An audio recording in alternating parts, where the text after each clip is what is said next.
Lyrically speaking, there's not very much joy. In fact, I would say there's no joy in the Blood album. But compared to Burials, it is a less bleak album lyrically.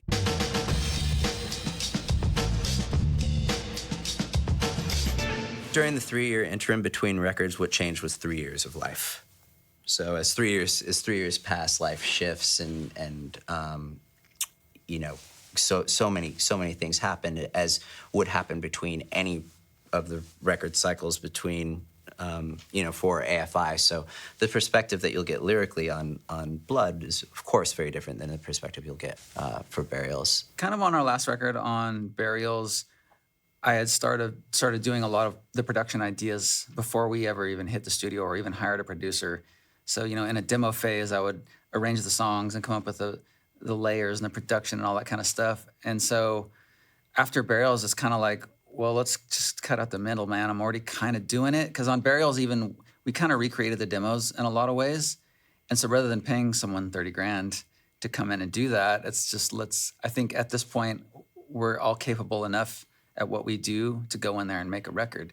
And the results are also fantastic. I mean, Jay's production, most people that I've spoken to comment on the sound of the record, and that's really testament to what Jay did. And, you know, that moment that he was talking about specifically about us doing vocals created a very seamless moment, well, not moment, a seamless transition between writing and demoing and then actually tracking. And with how much we sing together, years, if you combine the hours, I mean, just years straight of singing. Jade is so familiar with my voice and what I'm capable of and what I'm not capable of. And Jade can hear my voice deteriorate when I don't. You know, when I've been singing for 4 hours and it changes tone, he'll hear the tone change and say, oh, okay, we're done for today. So certainly the vocal on this record really benefited from that.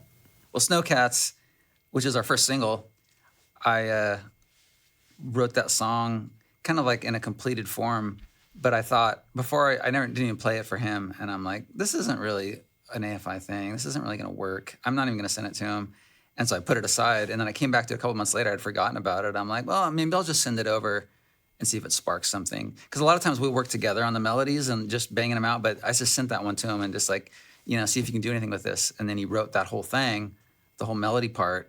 And it ended up, you know, now it's our first single, so I'm glad that I didn't listen to myself. Me too. You know, when I heard it, it just immediately inspired me. I remember I was in that room with the bees, and I had my headphones on. As soon as I heard it, that top line came so quickly. I wonder how many poor decisions I've made like that have hindered the band. None.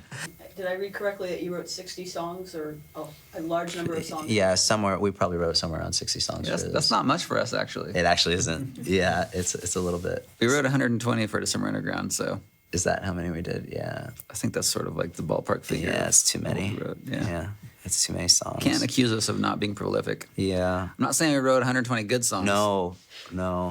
What happens to the songs that don't make the albums? I have them all on my iPod. Do you have all the 120 December Underground Pretty songs? much, yeah. No way. I've got all the 60 Blood Album songs. I probably got all the 60 Burial songs. What are you going to do when you can't play an iPod anymore? I'm going to auction them off. Nice. eBay to the fans.